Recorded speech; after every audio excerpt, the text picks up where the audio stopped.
So halos na ikot na nung mga unang pinakawalan, halos na andito na. Ay iikot na nila yung pond. Ayun, naglalaro na sila, ayan oh. Ang gandang tignan no mga papi oh. Ayan oh. Zoom lang natin. Ayun. Yan na sila, nagsisipag-ikot na. Shopee delivery. Dito mo kay basi.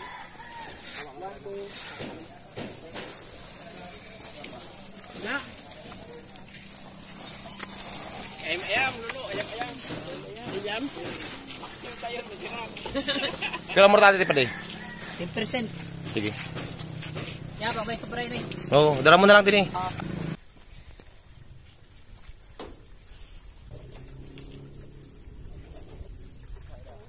Wow,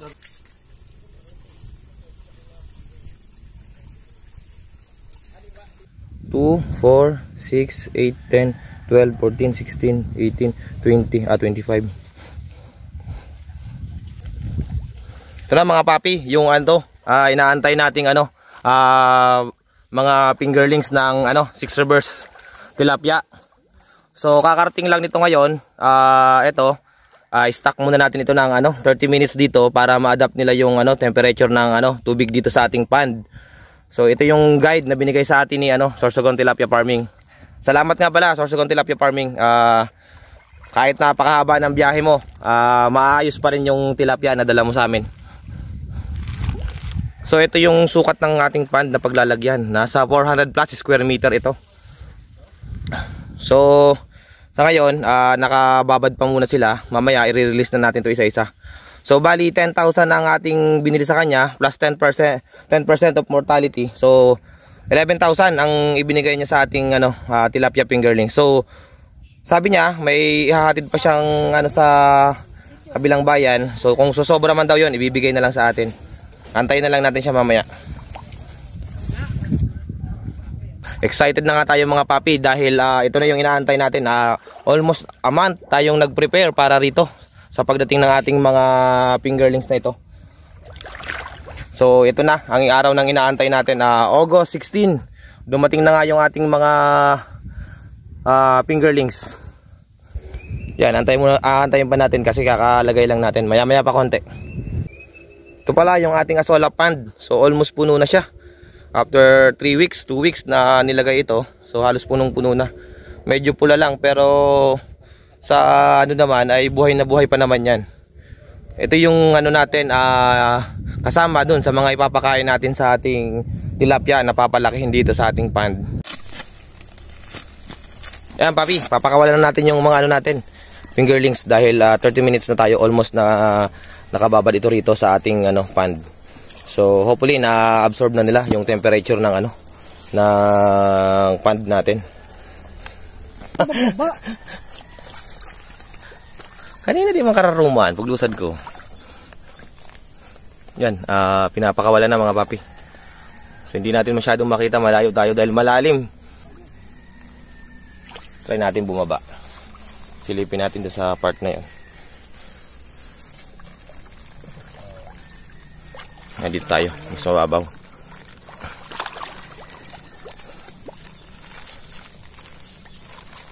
So bali ang isa, ang laman daw nito ay 440. Ang binigay sa atin ay 25 bags. So hindi pa natin ito, mamaya bibilangin natin mga papi. Bali yan mga ulo-ulo, daw pa ulo-ulo. Ayun, may ulo-ulo nga din sa iyo. Ano ito? Barkada sa mga ulo. Ito ka tropa. Sa'yo ba ulo? Ito mo na. Pero lupat ko kadlaw. Pakla na yun.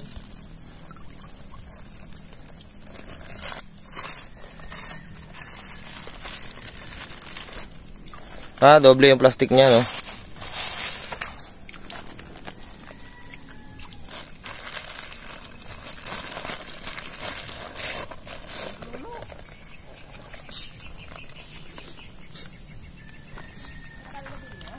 Ginalos na kamo.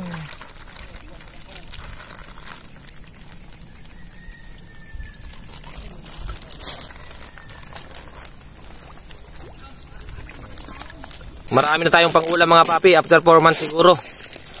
Libre na tayo sa ulam. Araw-araw tilapia.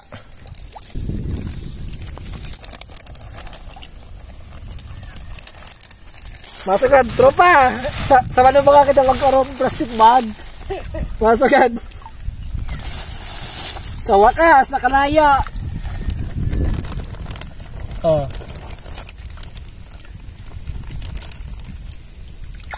Ito lang to kalaki mga papi, oh. Tingnan nyo. Ang liit lang. Medyo against the light tayo. Ayan, ayan, ayan. Dito na sa luyo babuy ho. Pasian ng kamera ano. Ang liit lang mga papi. Hay na. So bali 11,000 na ganito kaliliit ang ating ano nilagay rito sa ating pond. Ayan, nagkalat na sila mga papi. Ayan, ang gandang tignan. Ang liliit nila pero nakikita nyo naman, ayan, yung mga gumagalaw na yan. Ayan, ayan. Yung maliliit na yan na gumagalaw. Ayan. Sa ibang part ka may buhian, Nard. Sige, sige. Dito siguro, sa roonan. So almost ano pa lang. Kalahati pa lang ang aming napakapakawalan. Ayun na doon. Dali man lang talaga, no?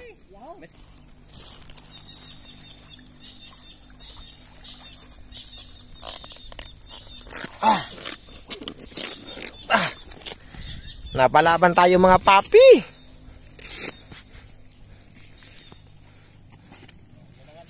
Ayan, nasa taas na tayo ng ano, ng pilapil. Yan o, kung nakikita nyo yan, mga itim na yan na gumagalaw, papi, ng mga nagsisilango yan, sila na yan. So, namamasyal na sila. Iniikot na nila itong ano, kanila bagong tahanan. Medyo against the light lang tayo o mataas ang sikat ng araw kaya malabo. Pero kitang kita naman, nakikita nyo yan yung mga yan.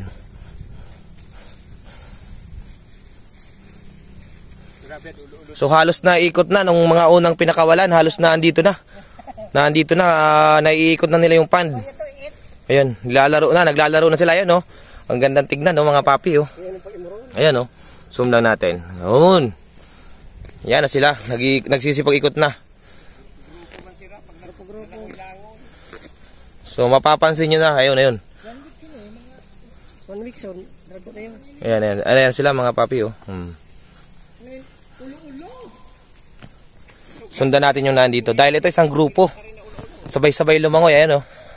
Isang grupo ito, oh. Ayan. Sabay-sabay silang namamasyal. Ayan, oh. Ang gandang tignan mga papi.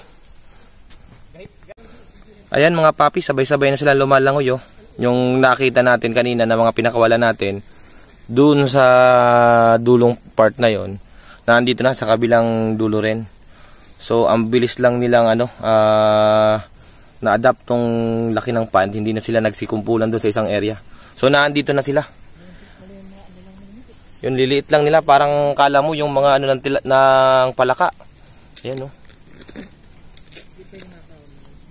Ang liliit lang nila, ayan. Tapos grupo-grupo sila papi kung ano, lumangoy. So talagang meron na ron sa mga kabilang area na yon. Tapos doon sa part na yon meron na rin. Yung mga ano, doon lang tayo sa part na nagpakawala. So halos itong pond natin na iikot na ng ating mga fingerlings. So ang gandang tignan mga papi. Yun nga lang, medyo mainit na dahil 11 na ng umaga, tirik na yung araw. So ito, medyo malabo lang sa ating camera. Pero kung nakikita nyo naman ito, yung mga papi. Ayan sila, ayan sila.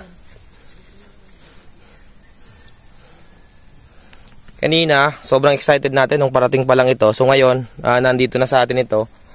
Mas lalo tayong naging masaya dahil nakita na natin yung matagal na nating inaantay. So ngayon, sana mapalaki natin ito ng maayos at mas mababa or kahit mas maganda sana kung walang mortality na mangyayari rito. So expect na lang natin na kahit paano sa 11,000 na dumating ng fingerlings, kung magkakaroon man tayo ng mortality, at least 10% lang sana.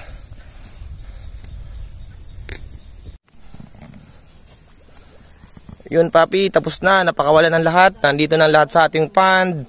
So mag-aantay na lang tayo nito ng mga siguro 1 month. Mag-update ako sa inyo kung ano na yung naging status ng ating mga fingerlings na binitawan rito or pinakawalan dito sa ating pond.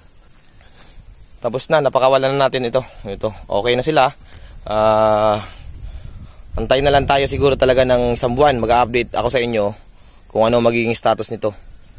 Naglagay na tayo ng tubig na tumutulo. Pero dagdag oxygen lang naman to mga papi dahil laruan nila or parang gano'n na rin.